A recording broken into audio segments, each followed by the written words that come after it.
जल शक्ति विभाग के राज्य मंत्री श्री रामकेश निषाद जी, राज्यसभा के माननीय सांसद श्री बाबूराम निषाद जी, जिला पंचायत के अध्यक्ष श्रीमती जयंती राजपूत जी, माननीय विधायक राड श्रीमती मनीषा अनुरागी जी, माननीय विधायक हमीरपुर डॉक्टर मनोज प्रजापति जी, भारतीय जनता पार्टी के प्रदेश उपाध्यक्ष जिला प्रभारी श्री देवेश कुमार कोरी जी, पूर्व सांसद श्री पुष्पेंद्र सिंह चंदेल जी, भारतीय जनता पार्टी की जिलाध्यक्ष श्रीमती शकुंतला निषाद जी, क्षेत्रीय महामंत्री संत विलास शिवहरे जी, ब्रिजकिशोर गुप्ता जी, आज के इस कार्यक्रम में उपस्थित भारतीय जनता पार्टी के सभी पदाधिकारीगण, भारी संख्या में हमीरपुर राठ विधानसभा क्षेत्र से जुड़े हुए मेरे सभी उपस्थित बहनों और भाइयों, आज मुझे हमीरपुर की इस पावन धरा पर, जिसे राजा हमीरदेव ने अपने शौर्य और पराक्रम के माध्यम से एक नई पहचान दी थी, जिसे देश की स्वाधीनता आंदोलन में पूज्य स्वामी ब्रह्मानंद जी ने एक पहचान दी थी, और जिस बुंदेलखंड के वीरों ने देश की आवश्यकता के लिए जब भी बलिदान देने की आवश्यकता पड़ी, ऐसी वीर भूमि हमीरपुर में मुझे आने का अवसर प्राप्त हुआ है। ऐसी पावन धरा को, जिसे मां यमुना और बेतवा के संगम पर बसने का सौभाग्य प्राप्त हुआ है, ऐसी पावन धरा को नमन करते हुए आप सभी का मैं अभिनंदन करता हूं। बहन और भाइयों, हमीरपुर में आए हैं तो आज 636 करोड़ रुपए की परियोजनाओं का उपहार भी हमीरपुर जनपद को प्राप्त हो रहा है। इसकी भी मैं आपको बधाई देता हूं। ये विकास की योजनाएं आज इसलिए मूर्त रूप ले पा रही हैं क्योंकि आपने अच्छे जनप्रतिनिधि भेजे हैं चुन करके। अच्छे विधायक गए हैं, अच्छी योजना को लेकर के आते हैं। याद करिए, आज से 9 वर्ष पहले बुंदेलखंड की प्रॉपर कनेक्टिविटी नहीं थी, सड़कें गड्ढों में तब्दील थी, माताएं और बहनें सिर में मिट्टी का घड़ा लेकर के पूरी जिंदगी उसी में गुजार देती थी, पानी ढोने में ही। ऐसा नहीं कि पानी कम रहा हो, यमुना जी और बेतवा जी का संगम जहां हो, वो जिनिया, वह जनपद पानी के लिए तरसता था, नौजवान पहचान के लिए तरसता था। माफिया हावी थे, बालू माफिया, भू माफिया, खनन माफिया जनपद पर हावी होकर के गरीबों का शोषण करते थे। परिणाम था कि पूरे जनपद ही नहीं, पूरे प्रदेश और देश के अंदर लोग शक की निगाहों से देखते थे। बहनों और भाइयों, आज मुझे बताते हुए प्रसन्नता है, पिछले 12 वर्ष में प्रधानमंत्री मोदी जी के नेतृत्व में हमने बदलते हुए भारत को देखा है। बदलता हुआ भारत आज प्रातः काल आपने देखा होगा, दुनिया के लगभग 100 देश भारत की ऋषि परंपरा के प्राचीन विधा योग के साथ जुड़े थे। जब दुनिया के लाखों लोग योग की परंपरा के साथ जुड़ रहे थे, तो न केवल वर्तमान बल्कि हमारा अतीत भी गौरवान्वित हो रहा था और भविष्य भी अपने आने वाले समय के लिए प्रफुल्लित होता हुआ दिखाई दे रहा था। योग भारत की ऋषि परंपरा की देन है, भारत के योगियों की देन है, उन विभूतियों की देन है जिन्होंने योग की परंपरा के माध्यम से भारत की ज्ञान की विधा को वैश्विक मान्यता दिलाई थी। आधुनिक काल में प्रधानमंत्री मोदी जी ने योग की इस विधा को वैश्विक मान्यता दिलाई और आज हमने 12वें योग महोत्सव के साथ जुड़ करके अंतर्राष्ट्रीय स्तर पर एक बार फिर से भारत की पहचान को दुनिया के सामने प्रस्तुत किया है। कुंभ का आयोजन हजारों वर्षों से, मोदी जी ने कुंभ के आयोजन को भी मानवता के मूर्त सांस्कृतिक धरोहर के रूप में मान्यता दी। भारत की परंपरा को अब दुनिया मान्यता दे रही है। अब पहचान का संकट नहीं है, ये पहचान का संकट इन्होंने पैदा किया था जो जातिवाद की राजनीति करते हैं। सत्ता में आते हैं तो अपने परिवार का पेट भरते हैं, उनको अपने परिवार के अलावा कुछ नहीं दिखता।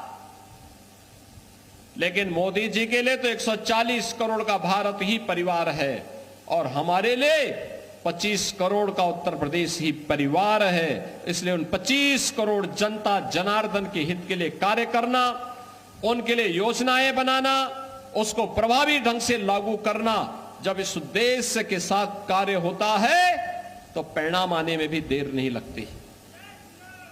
बहनों और भाइयों, आज उसी का परिणाम है। जब मैं पहली बार 2017 में मुख्यमंत्री बनने के बाद बुंदेलखंड आया था, मैंने कनेक्टिविटी के बारे में पूछा गया, लोगों ने कहा अच्छी नहीं है, तो मैंने उस समय बुंदेलखंड एक्सप्रेसवे की बात की थी। आज मुझे बताते हुए प्रसन्नता है, बुंदेलखंड के पास अपना एक्सप्रेसवे है। डिफेंस मैन्युफैक्चरिंग कॉरिडोर, पहले बुंदेलखंड का नौजवान आर्मी में भर्ती होता था और जो उसके पास गोला और बारूद होता था वह दुनिया से मंगाया जाता था, आयात किया जाता था। अब गोला बारूद, तोप, मिसाइल, ये सब यूपी में बन रही है। प्रधानमंत्री मोदी जी के कारण यूपी में बन रही है और यूपी के नौजवान की, भारत की सेना की ताकत क्या है। ऑपरेशन सिंदूर में आपने देखा होगा कि लखनऊ में बना हुआ ब्रह्मोस मिसाइल जब पाकिस्तान पर दागा गया, वह जान बचा करके, दुम दबा करके दुनिया के अंदर हाय तौबा करते हुए भीख, जान की भीख मांगता हुआ दिखाई दे रहा था। यह है नए भारत की ताकत। अब नया भारत पहचान के लिए मोहताज नहीं और नए भारत की तर्ज पर यूपी ने भी अपनी पहचान बनाई है। हर घर नल की योजना अब बहन और बेटियों को राहत दे रही है। अब उन्हें विश्वास है कि हर घर नल की योजना में जीवन नहीं कटेगा, बल्कि पानी उनके घर तक पहुंच रहा है और अब वह उसके अतिरिक्त कोई नया कार्य भी कर सकती हैं। महिला स्वयंसेवी समूह कहीं पर बलेनी मिल्क प्रोड्यूसर के रूप में, कहीं पर ड्रोन दीदी के रूप में, कहीं लखपति दीदी के रूप में, कहीं वीसी सखी के रूप में अपनी एक नई पहचान बना रही है। बहनों और भाइयों, अब पुलिस की भर्ती होती है तो बुंदेलखंड का नौजवान भी, हमीरपुर का, महोबा का, चित्रकूट का, बांदा का, झांसी, ललितपुर, जालौन, यहां के नौजवान भी अब उसमें भर्ती होते हैं। पहले नहीं होता था, पहले नहीं होने देते थे। कोई योजना बनती थी और सफाई को ध्यान में रख के बनती थी। हमीरपुर को नहीं, महोबा को नहीं, बांदा और चित्रकूट को नहीं। आज तो योजना आपके लिए बन रही है, सिंचाई की योजनाएं बन रही है, पेयजल की योजना बन रही है, कनेक्टिविटी की योजनाएं बन रही हैं, नए एयरक्राफ्ट आने के बाद जब चित्रकूट से ही वायु सेवा प्रारंभ हो जाएगी, बुंदेलखंड में बेहतरीन एयर कनेक्टिविटी भी दिखाई देगी। नई ट्रेन की सुविधाएं नए भारत में, वंदे भारत के रूप में, अमृत भारत के रूप में, नमो भारत के रूप में देखने को मिल रही है। और बहनों और भाइयों, रात के लिए हम ही लोगों ने बस स्टैंड स्वीकृत किया था। तेजी के साथ उस कार्य को आगे बढ़ाने के लिए मैं परिवहन विभाग से कहूंगा कि तेजी के साथ उसका निर्माण करो।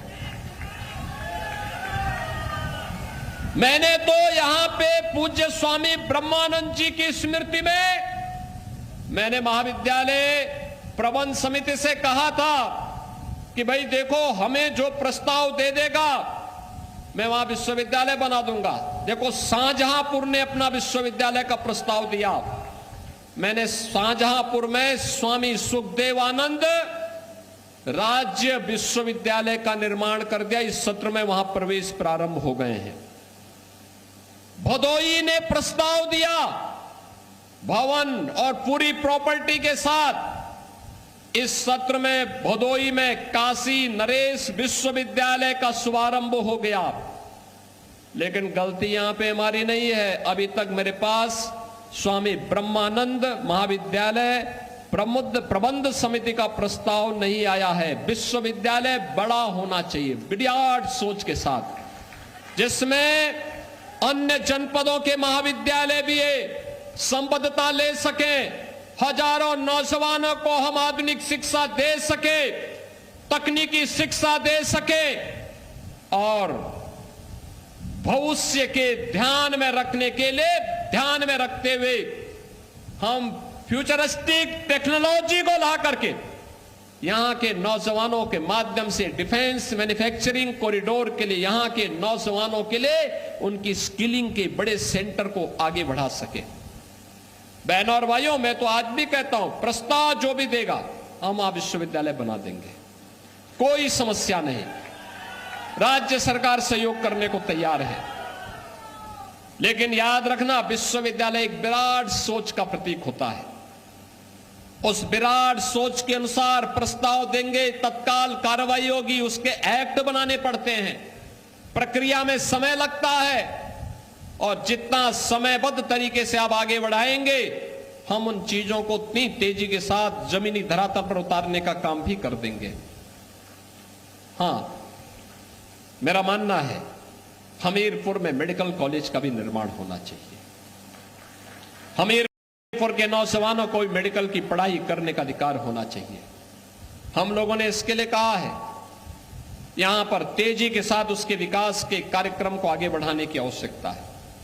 बहनों और भाइयों, यह प्रक्रिया इसलिए जिससे बुंदेलखंड भी जो पहले पहचान के लिए मोहताज था, समाजवादी पार्टी की सरकार में हर जनपद में यहां एक एक माफिया खड़े कर दिए गए थे। ये माफिया गरीबों की जमीनों पर कब्जा करते थे, अवैध खनन करते थे,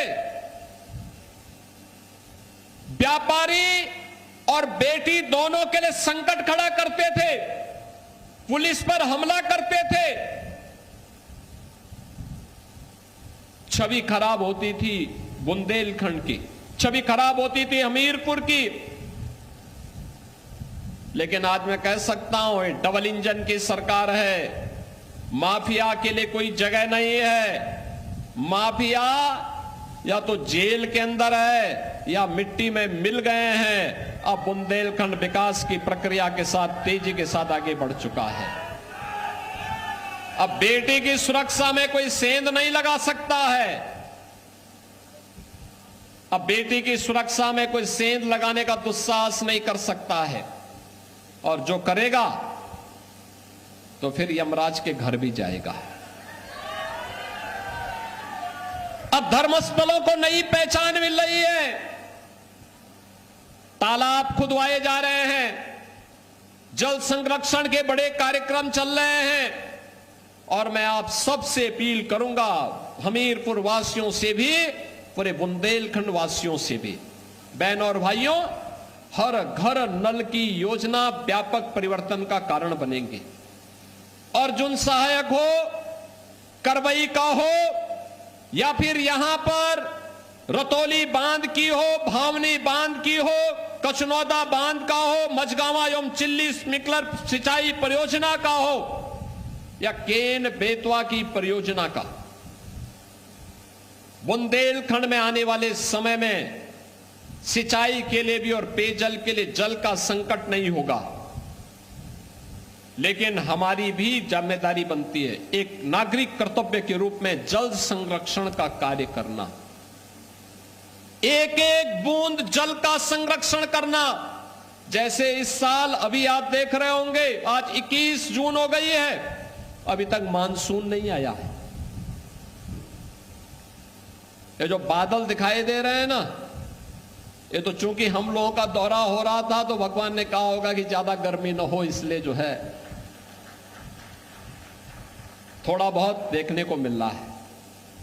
लेकिन अब तक बरसात होनी चाहिए थी, मानसून आना चाहिए था। पिछले 2 साल मानसून अच्छा था। अगले 3 साल के लिए अल-नीनो के कारण असमय वर्षा, कम वर्षा, इसकी अभी से चेतावनी आ रही है। और मेरा आप सबसे अपील होगा, जल की एक एक बूंद को बचाना। हर घर नल योजना का मतलब नहीं कि टोटी खुली है तो खुली ही रह जाए।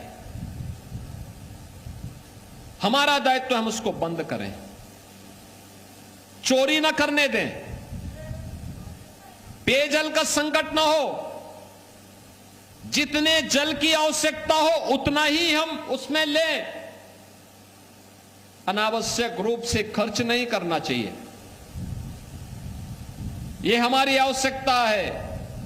और जो जल बचे उसका बेहतरीन उपयोग हो। सिंचाई के लिए आधुनिक वैज्ञानिक तरीकों का उपयोग किया जाना चाहिए। आप करेंगे, वर्तमान भी और भविष्य भी अच्छा होगा, सुंदर होगा। और यह हम सबके लिए आवश्यक है। अधिक से अधिक वृक्षारोपण का करना। जिन क्षेत्रों में माइनिंग हुई है उन्हें फिर से वृक्षारोपण के साथ जोड़ करके बेहतरीन भविष्य की ओर अग्रसर करना। अधिक से अधिक वृक्षारोपण के कार्यक्रम के साथ जुड़ना। एक जन अभियान बनना चाहिए। यह जन अभियान बुंदेलखंड को एक नई पहचान दिला देगा। बहनों और भाइयों, उस अभियान के साथ जोड़ने के लिए पिछली सरकारों ने आपका जो शोषण किया था, पहचान का संकट खड़ा किया था, आज डबल इंजन सरकार में मोदी जी के नेतृत्व में हम सब उससे उबर चुके हैं। अब बुंदेलखंड देश की आवश्यकताओं की पूर्ति कर रहा है। याद करिए, भारत के सबसे बड़े औद्योगिक सिटी के रूप में बीडा का निर्माण भी हम इसी बुंदेलखंड में कर रहे हैं। बुंदेलखंड के झांसी के पास, यहां पर अभी से प्रस्ताव आने प्रारंभ हो गए हैं। बुंदेलखंड के नौजवानों को नौकरी के लिए कहीं प्लान नहीं करना पड़ेगा। और यद्यपि पिछले 9 वर्ष के अंदर तमाम कंपनियां यहां पर आई, हिंदुस्तान यूनिलीवर आया, जेके सीमेंट, रिमझिम इस्पात, एनटीपीसी सोलर प्लांट, गेल इंडिया का फ्लोटिंग सोलर जैसे तमाम परियोजनाएं ये हमीरपुर के लिए और बुंदेलखंड के लिए स्वीकृत हुई है। नए उद्योग आए हैं। उन औद्योगिक संभावनाओं को और मजबूती के साथ आगे बढ़ाने के लिए हम सबको मिलकर के कार्य करना है। और आज इसीलिए मैं आप सबके पास आया हूं, आपसे कहने के लिए हम सब मिलकर के इस अभियान का हिस्सा बने। स्वच्छता को ध्यान में रखें। हर घर नल योजना से एक एक बूंद जल को बचाना भी है। बरसात के एक एक बूंद जल को बचाना भी है। खेती बाड़ी के लिए हमारे पास भले ही जल हो, लेकिन हम आधुनिक वैज्ञानिक तरीके से कम सिंचाई में बेहतरीन उत्पादन के वैज्ञानिक गुण को अपने खेती में अपनाने का काम करेंगे तो अच्छी खेती होगी। कम उत्पादन, कम लागत में अच्छा उत्पादन करने का कार्य हम उसके माध्यम से करेंगे। और जब भी हम करेंगे उसका परिणाम आएगा। बहनों और भाइयों, आज मुझे बताते हुए प्रसन्नता है कि अब हमारा उत्तर प्रदेश पहचान के लिए मोहताज नहीं। अब मोहताज वे हैं जिन्होंने उत्तर प्रदेश को बीमारू बनाया था, जिन्होंने उत्तर प्रदेश के सामने पहचान का संकट खड़ा किया था। आज पहचान का संकट उन सब के सामने खड़ा हो गया है। अब जनता उनको दुत्कारती है, भगाती है। अब जनता उनको कोई मोल नहीं देना चाहती है।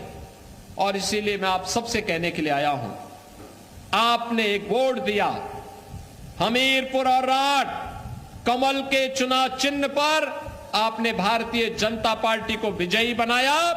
बदले में विकास मिल रहा है, सुरक्षा मिल रही है, एक्सप्रेसवे मिल रहे हैं, हर घर नल की योजना मिल रही है, लखपति दीदी, ड्रोन दीदी और मिल्क प्रोड्यूसर के रूप में नए नए अभिनव प्रयास हो रहे हैं, नवाचार हो रहे हैं। हिंदुस्तान यूनिलीवर आ रहा है, जेके सीमेंट आ रहा है, और अब तो यहां पे गेल इंडिया का यहां पे फ्लोटिंग सोलर का प्लांट लग रहा है। नए नए विकास की योजनाएं आ रही हैं। इन सभी विकास की योजनाओं को जोड़ने की आवश्यकता है। इस पहचान के साथ अपने को जोड़ने की आवश्यकता है।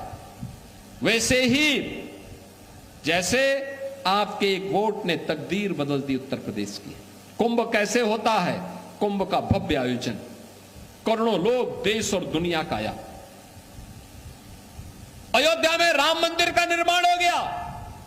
जिस राम मंदिर के लिए कांग्रेस कहती थी कि राम हुए ही नहीं, कृष्ण हुए ही नहीं, जो समाजवादी पार्टी जय श्री राम बोलने पर लाठी और गोली चलाती थी, श्री कृष्ण जन्मोत्सव के आयोजन पर रोक लगाती थी, कावड़ यात्रियों पे रोक, कावड़ यात्रा पे रोक लगाती थी, लेकिन मुहर्रम और ईद के आयोजनों को सरेआम सड़कों पर उदंडता करने के लिए प्रोत्साहित करती थी। आज आप देख रहे होंगे अयोध्या में भगवान राम का भव्य मंदिर का निर्माण हो गया है। लाखों श्रद्धालु प्रतिदिन आ रहे हैं। काशी में काशी विश्वनाथ धाम का भव्य परिसर बन गया है। मां विंध्यवासिनी का धाम आप देखिए, और हर विधायक जिस भी आस्था के केंद्र को प्रस्ताव देता है, उसका पर्यटन में सुंदरीकरण की योजना हमारी सरकार बना करके उसको लागू करती है। अब पैसा आस्था के केंद्रों को जा रहा है। अब जनता जनार्दन के द्वारा दिया गया पैसा कब्रिस्तान की बाउंड्री वाल पे खर्च नहीं होता है। यही अंतर है। पहले आपका पैसा कहां दुरुपयोग होता था, और आज आपके द्वारा दिया गया पैसा कैसे आस्था को सम्मान देता है, विकास और इंफ्रास्ट्रक्चर की बड़ी बड़ी योजनाओं को लेके आता है। आज इसका उदाहरण बना है। और इसलिए बहनों और भाइयों, ये संभव हो पाया है मोदी जी का नेतृत्व और मार्गदर्शन और आपका निर्णय। एक वोट आपने दिया, तकदीर बदल दी बुंदेलखंड की। और यह याद रखना, जिन लोगों ने पहचान का संकट खड़ा किया था, जो इन माफियाओं के सरपरस्त थे, इन लोगों को दोबारा पटकने नहीं देना है, दोबारा आने नहीं देना है। इन लोगों के सामने अब स्वयं की इनकी पहचान के लिए मोहताज करवाना है। इसके लिए मैं आप सबसे कहूंगा, हमें जाति के नाम पर, क्षेत्र के नाम पर, भाषा के नाम पर विभाजन नहीं होना है। विकास के लिए, विरासत के लिए, आस्था और अर्थव्यवस्था के लिए एक स्वस्थ प्रतिस्पर्धा को आगे बढ़ाना है। और स्वस्थ प्रतिस्पर्धा के लिए शिक्षा के क्षेत्र में भी, स्वास्थ्य के क्षेत्र में भी, सिंचाई और रोजगार के क्षेत्र में भी हम नई नई योजनाओं को लेकर के आपके बीच आ रहे हैं। और इन योजनाओं का लाभ एक लंबे समय तक आने वाली पीढ़ी को प्राप्त हो, इस विश्वास के साथ मैं बुंदेलखंड के इन दौरों के दौरान, मुझे आज हमीरपुर में भी आने का अवसर प्राप्त हुआ है। आज के इस अवसर पर एक बार फिर से मैं यहां के अपने दोनों विधायकों को, श्रीमती मनीषा अनुरागी जी को, श्री मनोज प्रजापति जी को, यहां के अपने सभी पदाधिकारियों को, सभी अन्य जनप्रतिनिधियों को हृदय से विकास की योजनाओं में रुचि लेने और आप सबको इन्हें आशीर्वाद प्रदान करने के लिए हृदय से धन्यवाद देते हुए अपनी बधाई देता हूं। 636 करोड़ रुपए की परियोजनाओं के लिए आपके हमीरपुर का अभिनंदन करता हूं, हमीरपुर जनपद वासियों का अभिनंदन करता हूं। अपनी वाणी को देता हूं विराम। जय जय श्री राम, जय जय श्री राम। बहुत बहुत धन्यवाद। एक बार जोरदार तालियों के साथ अभिनंदन वंदन स्वागत परम आदरणीय श्रद्धेय यशस्वी माननीय मुख्यमंत्री जी के इस मार्गदर्शन स्वरूप प्रेरणा स्रोत संबोधन से हमारा जनपद हमीरपुर आपका। तो सीएम योगी को आप सुन रहे थे। हमीरपुर से सीएम योगी संबोधन दे रहे थे, जिन्होंने योजनाओं का तो जिक्र किया और विकास कार्यों का भी जिक्र किया, लेकिन जल संरक्षण को लेकर भी संदेश दिया है।